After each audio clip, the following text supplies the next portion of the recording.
ಸಮಯ ಸಮಯನ videos YouTube ನಲ್ಲಿ ಬರ್ತಾ ಇದೆ ಅಂದ್ರೆ ಸೌಂಡ್ ಬಡನ್ನ ಕಡಿಮೆ ಮಾಡ್ಕೊಂಡು ನೋಡ್ತಿದ್ದಂತ ಸಮಯ ಕೂಡ ಇತ್ತು. ಕಾಶ್ಮೀರದಿಂದ ಬಂದಂತ ಒಬ್ಬ ಮಿಡಲ್ ಕ್ಲಾಸ್ ಹುಡುಗ ಪ್ರಿಂಟಿಂಗ್ ಇಂಜಿನಿಯರಿಂಗ್ ಕಷ್ಟ ಪಡ್ತಾ ಇರ್ತಾನೆ. ತದನಂತರ ಹೇಗೆ ಈ ರೀತಿಯಾದಂತ ಸಕ್ಸಸ್ ಮತ್ತೆ ಈ ಸಾಮ್ರಾಜ್ಯವನ್ನ ಕಟ್ತಾನೆ. ಸಾವಿರಾರು ಕಾಂಟ್ರವರ್ಸಿಗಳು ಅವನ ಮೇಲೆ ಬಂದ್ರು ಸಹ ತನ್ನ ಮೈಂಡ್ ಸೆಟ್ ಹೇಗೆ ಅನ್ನೋದನ್ನ ಎಲ್ಲಾ ಜನರಿಗೂ ಸಹ ತೋರಿಸ್ತಾನೆ. ಸಮಯದಲ್ಲಿ ತನ್ನ ಜೊತೆ ಫ್ರೆಂಡ್ಸ್ ಜೊತೆ ಮಾತಾಡೋದಕ್ಕೂ ಭಯ ಪಡ್ತಿದ್ದಂತ ಈ ಸಮಯ ರೈನ ಈ ರೀತಿಯಿಂದ ವಲ್ಗರ್ ಕಾಮಿಡೀಸ್ ಆಗಿರ್ಬೋದು, ಅನ್ಫಿಲ್ಟರ್ ಜೋಕ್ಸ್ ಗಳನ್ನ ಹೇಗ್ ಮಾಡ್ತಾನೆ ಅನ್ನುವಂತ ಒಂದು ಕುತೂಹಲ ಸಹ ಇದೆ. ಈ ಚೆಸ್ ಸ್ಟ್ರೀಮಿಂಗ್ ಇಂದ ಏನಾಗತ್ತೆ ಅಂದ್ರೆ ತನ್ನ ಫಾಲೋವರ್ಸ್ ಗಳು ಬೆಳೀತಾ ಹೋಗ್ತಾರೆ, ಕೊಲಾಬರೇಟರ್ಸ್ ಗಳು ತುಂಬಾ ಬರ್ತಾರೆ, ತುಂಬಾ ಯೂಟ್ಯೂಬ್ ರೆವಿನ್ಯೂ ಸಹ ಆಗತ್ತೆ. ಹಾಗೆ ಹಲವಾರು ಸ್ಟ್ಯಾಂಡ್ ಅಪ್ ಶೋಸ್ ಗಳು ಇವನಿಗೆ ಸಿಗ್ತಾ ಹೋಗತ್ತೆ. ಇಂಡಿಯಾಸ್ ಗಾಟ್ ಟ್ಯಾಲೆಂಟ್ ಕೇವಲ 1 ಗಂಟೆ ಅಂತ ಶೋ ಅಂತ ನೀವು ತಿಳ್ಕೊಂಡಿದ್ದೆ, ಅಲ್ಲಿ ರೆಕಾರ್ಡ್ ಆಗ್ತಾ ಇದ್ದಿದ್ದು 3 ರಿಂದ 4 ಗಂಟೆ ಆದಂತಹ ಒಂದು ಟೈಮ್.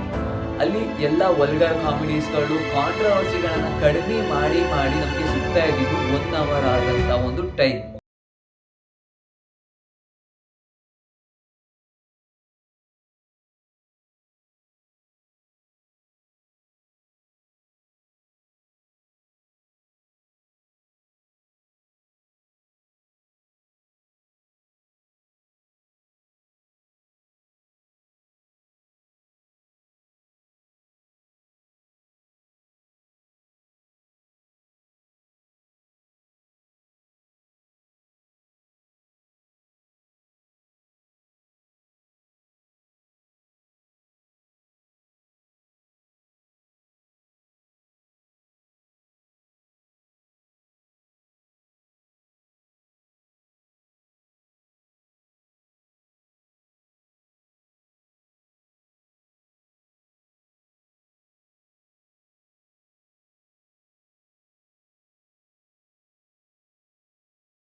ಅಶ್ಲೀಲ ಪದಗಳಾಗಿರ್ಬೋದು ಮತ್ತು ವಲ್ಗರ್ ಜೋಕ್ಸ್ಗಳು ಎಷ್ಟೋ ಜನರಿಗೆ ಇಷ್ಟ ಆಗಿಲ್ಲ ಅಂದ್ರೂ ಸಹ ಈಗಿನ ಜನರೇಷನ್ಗಳು ಈ ರೀತಿಯಾದಂಥ ಕ್ರಿಂಜ್ ಕಂಟೆಂಟ್ ಕಡೆ ಹೋಗ್ತಾ ಇತ್ತು.